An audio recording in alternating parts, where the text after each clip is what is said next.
Invitamos al primer equipo, está presencial el especialista Mauro Fernando Leturia de nuestra universidad, y ahí lo vemos en pantalla, por aquí,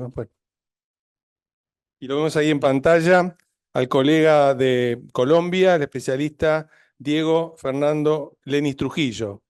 Buenas tardes allí en Colombia, los saludamos y le damos la palabra al equipo local también. Muy buenas tardes para ustedes, un gusto desde acá, desde Colombia, saludarles. Hola, buenas tardes a todos. La verdad que un placer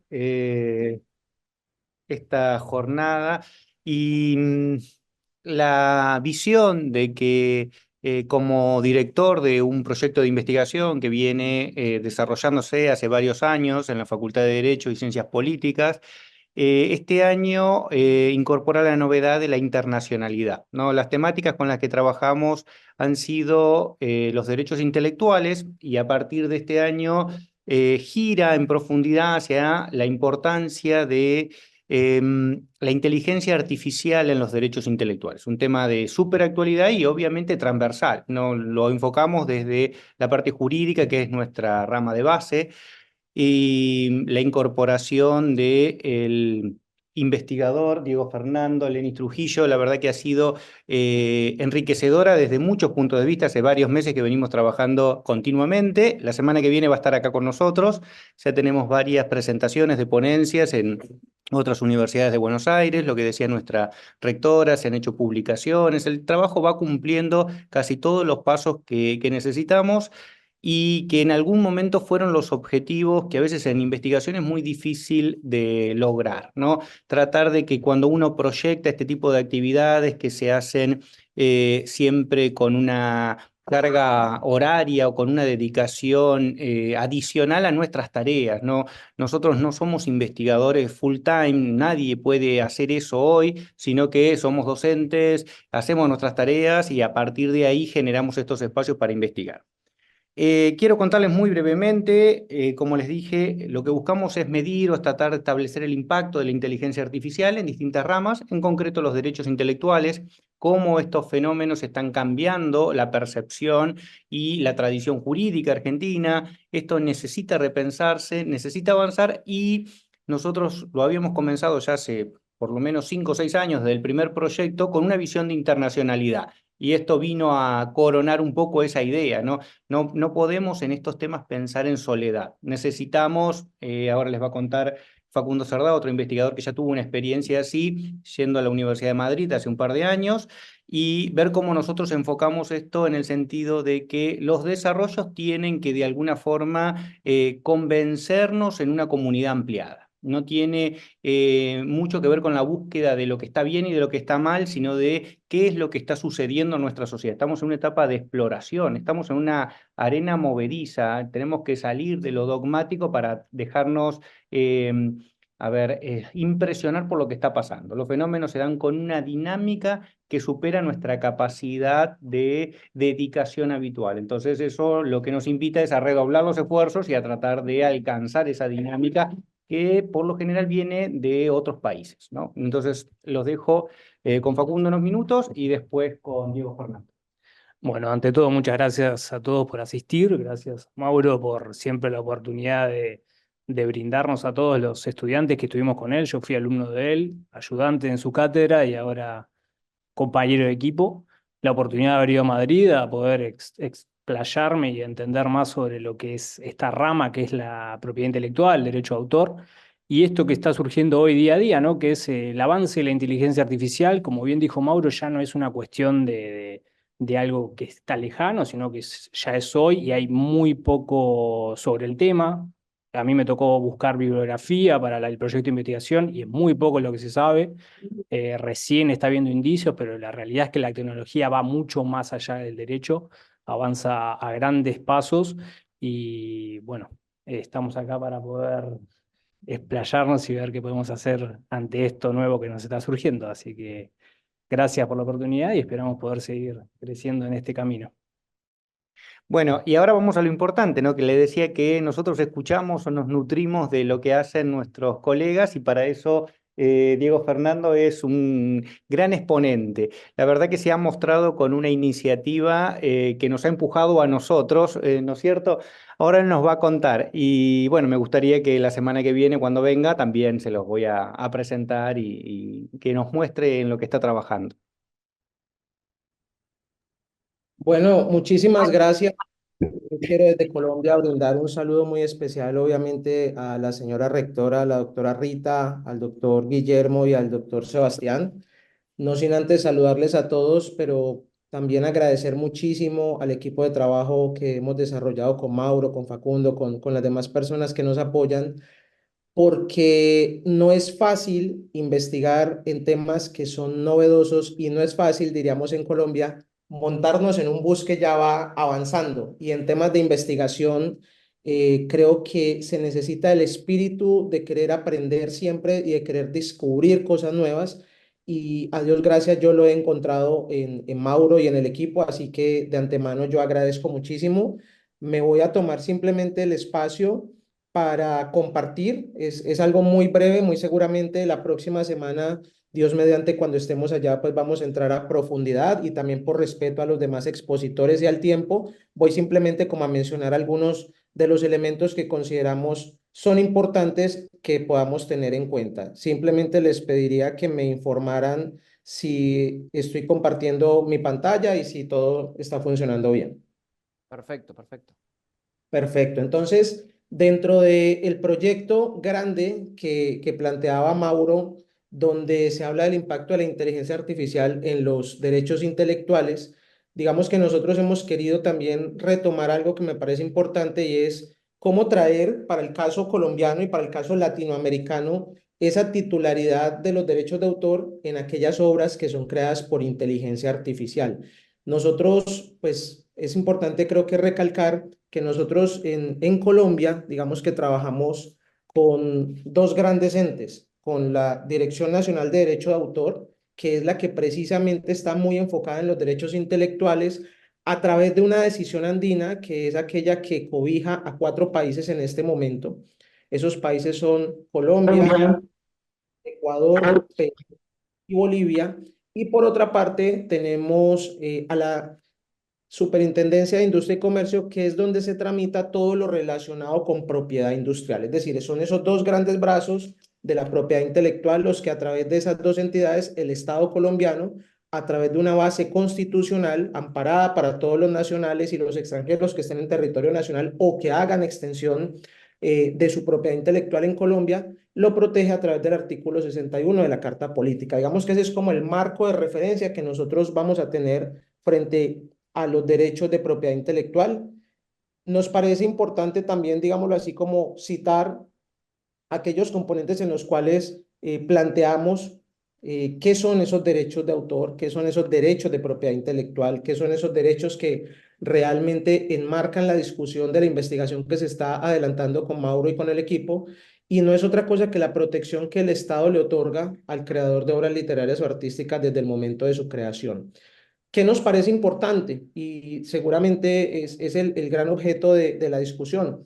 Es pensarnos que finalmente todo el concepto de quién es considerado un autor no es otra que un individuo de la especie humana. Ese es, digamos, como el gran conflicto que hoy se presenta cuando comenzamos a hablar de la inteligencia artificial y el reconocimiento de derechos de carácter intelectual o de derechos de autor sobre estas herramientas tecnológicas que sin duda alguna son herramientas con las cuales tendremos que irnos familiarizando y creo que también no satanizar, ¿cierto? No satanizar porque creo que es una o son herramientas necesarias para optimizar, pero también que tiene que ir un hilo muy delgadito desde el componente ético que ahorita vamos a tratar de vislumbrar. Esa persona natural, aquí traigo pues dos grandes ejemplos de lo que son nuestras culturas y nuestros artistas en Argentina y en Colombia. Uno es Borges y el otro es Gabriel García Márquez. Son aquellas personas físicas naturales, individuos de la especie humana que realizan una creación de carácter literario, artístico, es decir, de carácter intelectual, que nos parece que es importante considerarlo. Como dentro del objeto de la investigación, nosotros vamos a hablar de las obras de arte digital o también los famosos NFTs, pues también es importante entonces replantear qué es una obra. Y frente a qué es una obra, la misma Decisión Andina, que es aquella que nos cobija a nosotros en Colombia, nos dice que es toda creación de carácter intelectual, original, de naturaleza artística, científica o literaria, que es susceptible de ser divulgada o reproducida en cualquier forma.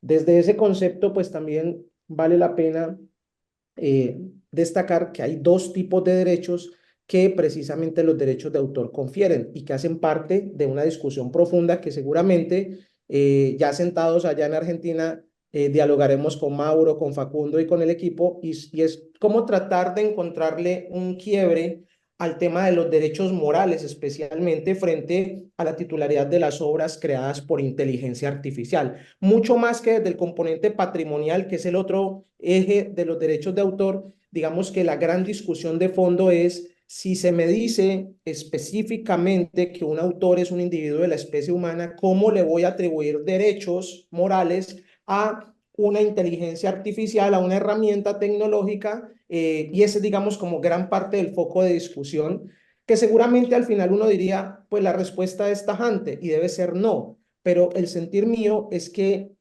seguramente habrá un punto intermedio que trataremos de buscar para poder articular cómo encontrarle, como lo acabo de mencionar, como el quiebre, acá en Colombia le decimos la comba al palo, para que podamos tratar de generar nuevo conocimiento frente a una temática que está en discusión sin desconocer la normatividad vigente que está obviamente en la regularidad de nuestro quehacer, de nuestro día a día allí. Entonces entramos a lo que es la inteligencia artificial y la Organización Mundial de Propiedad Intelectual, la OMPI, que es, digamos, como esa madre que tiene que siempre estarnos hablando sobre lo que es la propiedad intelectual, nos dice que la IA es la disciplina de la informática que tiene por objeto elaborar máquinas y sistemas que pueden desempeñar tareas que requieren una inteligencia humana.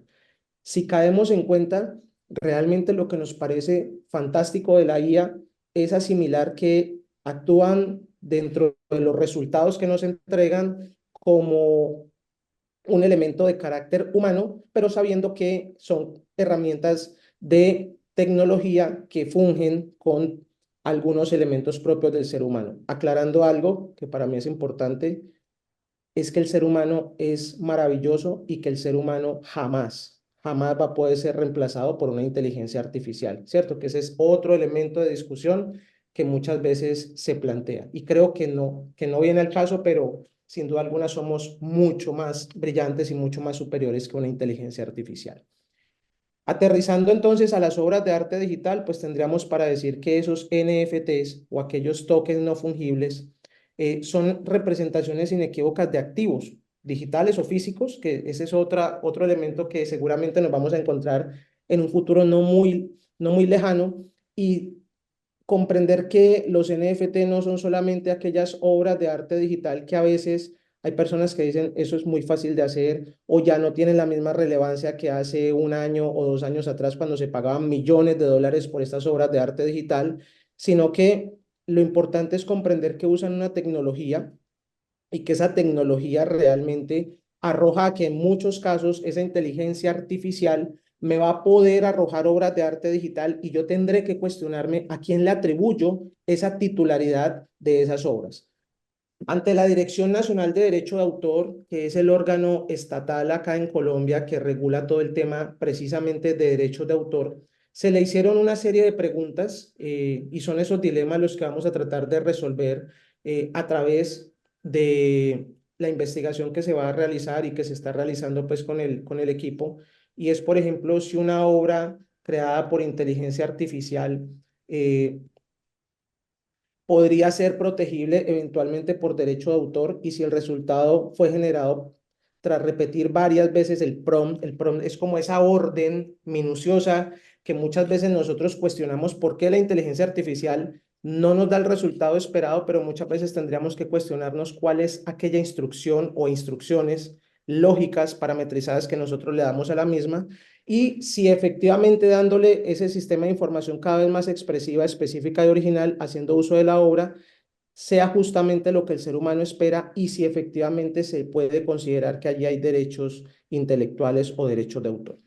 Nosotros continuamos con otra serie de elementos que obviamente están dentro de las preguntas, un dilema 2, si una obra generada por inteligencia artificial es protegible por derecho de autor. Y si tras ser generada el resultado es el esperado por el ser humano y además este lo modifica y lo incluye elementos adicionales que le dan su sello personal, puede ser atribuible dentro del marco de derechos intelectuales o derechos de autor. Y la respuesta que nos da a nosotros la Dirección Nacional de Derecho de Autor en un concepto claro, pienso yo, es no. Y es no porque efectivamente el resultado final y original es de una herramienta de carácter tecnológico, ¿cierto? Pero vuelvo y repito que la discusión tiene que ser mucho más profunda que simplemente decir no, porque si no, pienso que estaríamos simplemente haciendo un resumen de aquello que finalmente actualmente es un no rotundo. Y yo creo que la idea es comenzar a plantearnos cosas tan interesantes como por ejemplo, ¿qué pasa si le garantizamos los derechos morales a los desarrolladores de la inteligencia artificial? ¿Y qué pasa si al titular, al dueño, a la empresa o a la persona natural dueña de la inteligencia artificial le concedemos unos derechos patrimoniales o él hace una cesión de esos derechos patrimoniales cuando, por ejemplo, hay usuarios que pagan un plan premium o un plan pago de una inteligencia artificial no gratuita o que para algunos puede ser gratuita y para ellos puede ser una obra paga? Es decir, hay que tratar de encontrarle un punto intermedio donde se reconozca el derecho moral de un ser humano que ha tenido interacción, un fundamento creativo en la inteligencia artificial, en la creación de esa inteligencia artificial y ver cómo desde otro concepto están los derechos patrimoniales asociados a la misma. Vienen otros dilemas que me parece pues que en su momento estaremos obviamente discutiendo y hay algo que a mí me parece que es muy importante y es este dilema 7, el dilema final, si es ético el uso de la IA para una creación de obras. Yo siempre le coloco un ejemplo a mis estudiantes en una clase y les coloco lo que significaría, por ejemplo, tener un cuchillo. Un cuchillo, seguramente yo en Argentina podría utilizarlo para hacer un asado delicioso de los mejores del mundo, si no el mejor del mundo, y seguramente en una discusión que yo pueda tener con una persona, lo puedo usar como un arma para cometer un elemento de carácter delictivo y no deja de ser el mismo cuchillo.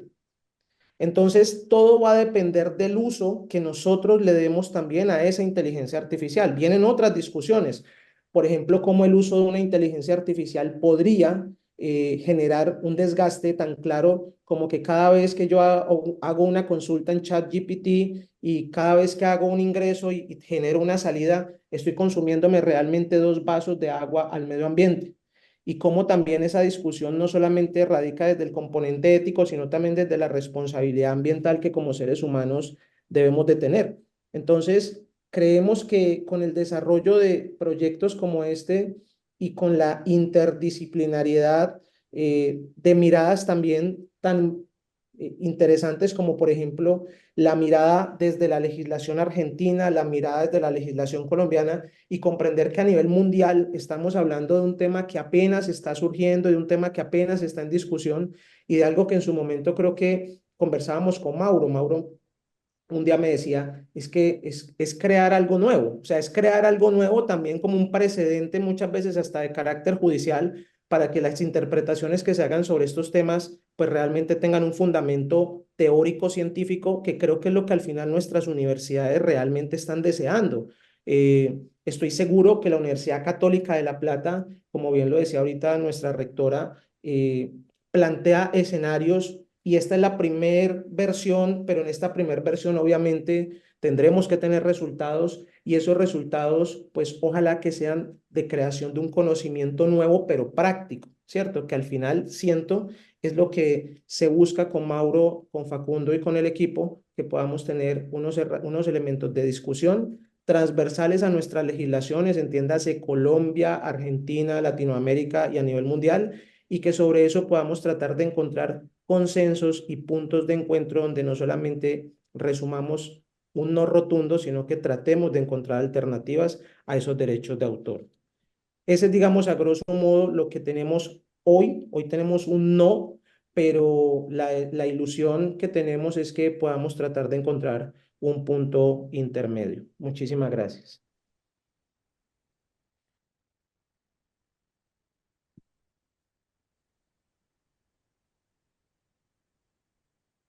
Muchas gracias. Les dije que era de lo mejor, Diego Fernando, ¿no?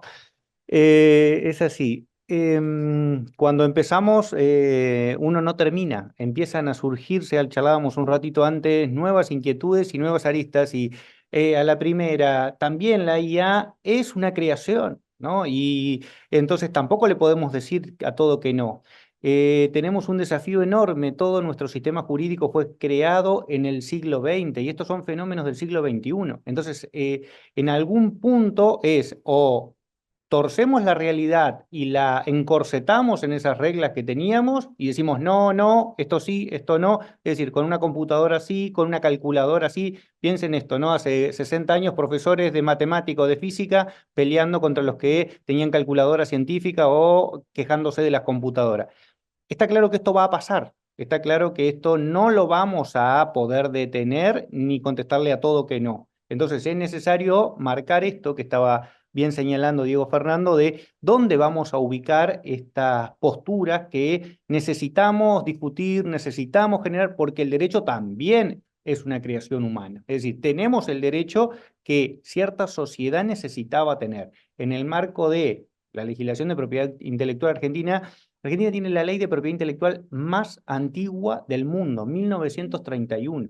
Entonces, ¿cómo vamos a responder a esto si los jueces aplican las leyes de 1931? Es la ley vigente en propiedad intelectual más antigua del mundo, casi 100 años. Esto cambia cada 18 meses. Hay estudios que este tipo de tecnologías en 18 meses es totalmente nueva y los fenómenos que visualizamos es ya no como una herramienta, ya no solo como apoyo a una serie de instrucciones que un humano le da, sino lo que se conoce como inteligencia artificial generativa. Está generando cosas nuevas, están haciendo cosas solas. No es para asustarse, no van a invadir el mundo, no van a conquistar. Por ahora, no sé, somos...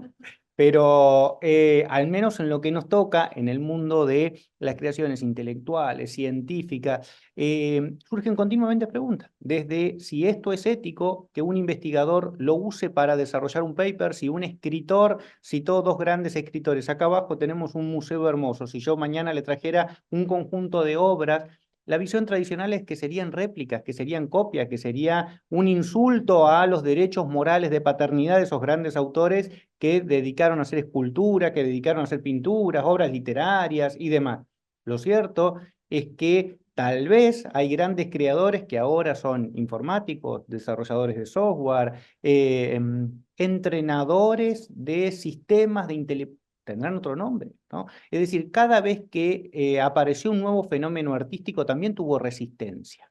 Vamos a hacerlo desde lo musical. Los músicos clásicos decían que los otros, pregúntenle a un músico clásico qué piensa del reggaetón. Va a decir que no es música, ¿no? Alguno dijo, búsquense un trabajo honesto, ¿no?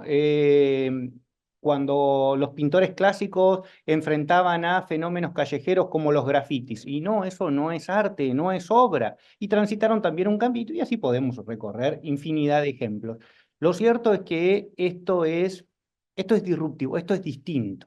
Yo he hecho tengo varios libros y he hecho varios estudios históricos de cómo estos fenómenos artísticos han transitado la capacidad de adaptación de la mayoría de la sociedad. Es decir, está claro que haya resistencia a nuevos fenómenos, está claro que lo clásico considere a lo nuevo de menor calidad o hasta negándole el carácter de obra. El problema es que esto, llamémosle cualquier manifestación artística vinculada a la inteligencia artificial, empieza a generar un cúmulo de situaciones que no es tan fácil de debatir, que no es tan fácil de encontrar respuestas sencillas o directas. ¿Por qué? Porque las herramientas no fueron pensadas para eso, que no están en el mismo plano de discusión. Durante muchísimos años se trabajó sobre el concepto de obra derivada, es decir, de una obra, pensemos un caso paradigmático en Argentina, el Aleph engordado. Hubo un escritor, no sé si se ubica en el caso, un tal Calagian, ¿no? Que no era muy conocido, después fue conocido por esto, ¿no? La viuda de Borges lo denuncia diciendo que él había plagiado a Borges, ¿no? Y él arranca su libro se llama El Aleph engordado. Y él técnicamente lo que hace es en su primer página dice, yo soy un fanático, dediqué 10 años a la vida de Borges, a cómo escribía Borges, me fasciné tanto con su libro que lo que hice es, en cada vez que iba leyendo un párrafo le agregaba un conjunto de ideas mío. Entonces el Aleph es así, el Aleph engordado es así, hasta el nombre es claro y él lo dice todo. Dice, yo no estoy copiando. Está claro que en esas 800 páginas de Calagian está metido el Aleph. ¿no?